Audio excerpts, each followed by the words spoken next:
Rays win! Rays win! So this little header down here, I usually have to change that every single video.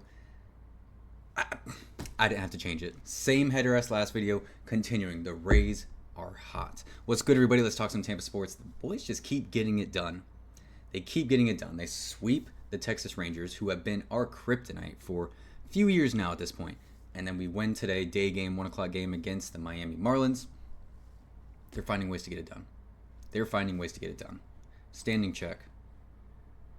Rays are 5 games behind the New York Yankees.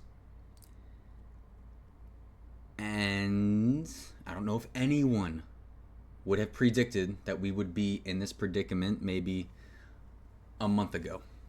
But the Rays are currently holding a playoff spot.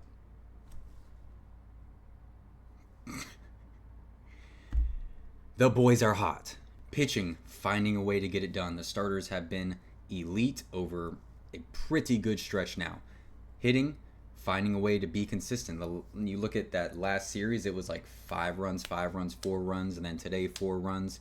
They're not putting up those 0s and 1s anymore. They did a couple in Houston, but the 2 other games they put up double digits. Bullpen, continuing to pitch extremely well, and the guys are finding a way to get wins at home.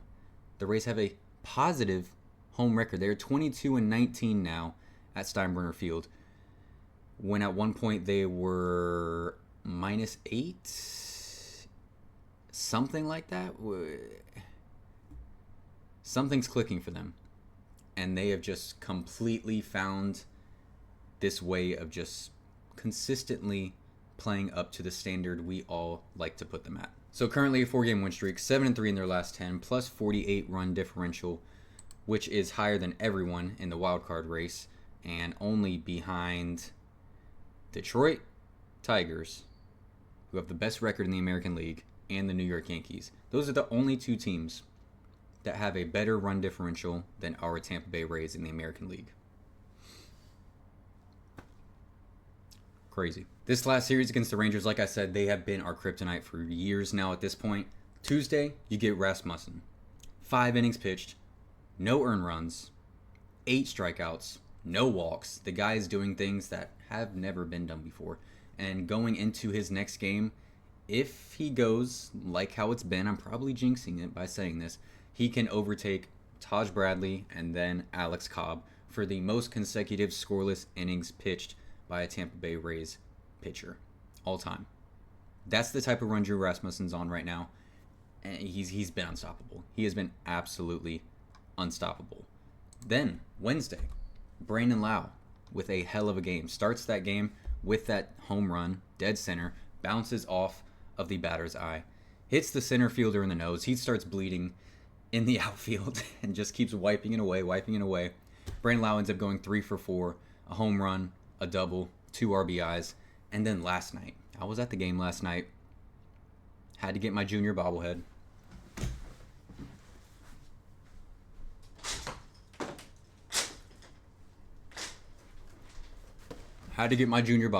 Come on now.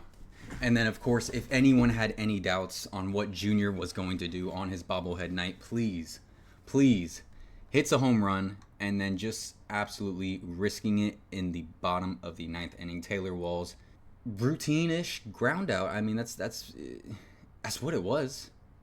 Semien, clean pickup. Walls beats the pitcher to first base, and then Semien is too slow to get it to home.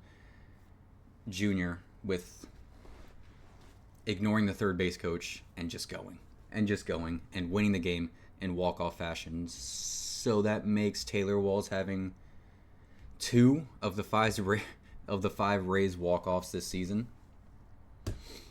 Both of them, one was pretty. It wasn't even like a fly out. It was like a pop fly that Morel was able to tag up and get home. And then yesterday he grounds out to Semien, but beats the pitcher to first. I'll give him that.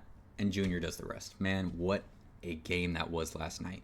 And then today, that day game, you're just a dog. You are a dog if you went to that game today. You're a dog if you go to the game on Sunday that starts at 12. Most of us will probably be there. tomorrow at the Longoria game, which is going to be fun because I feel like that game has to be full of a bunch of diehard Rays fans who are there to, you've been watching this team for a long time and you just have to be there for that Longoria ceremony. So that should be a really good atmosphere tomorrow. I know it's going to be hot, 4:10 first pitch, but it's going to be a lot of diehard fans out there. If you guys see me out there, I will be out there. Back to today. Littell on the mound. Another guy who's just been consistent.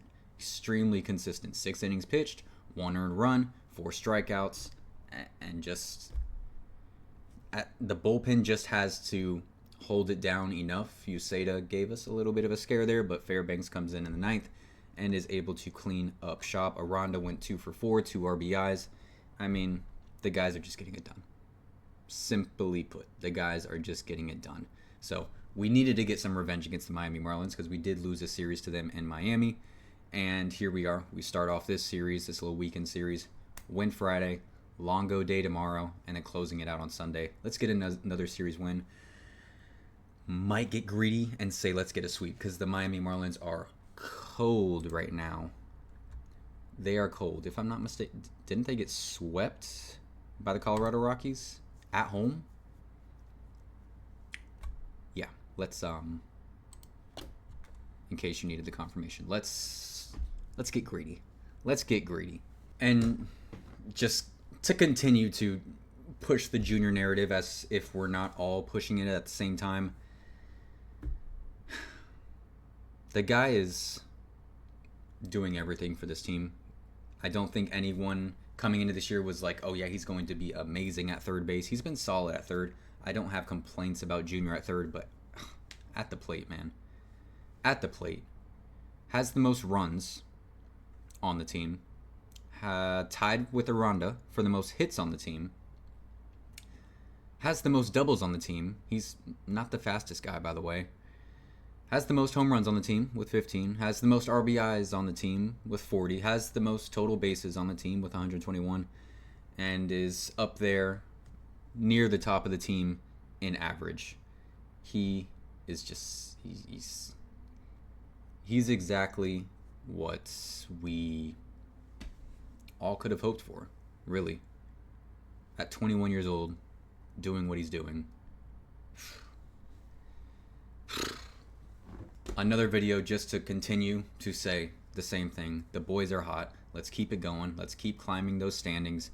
Reach the top of the wild card and then, make the Yankees uncomfortable.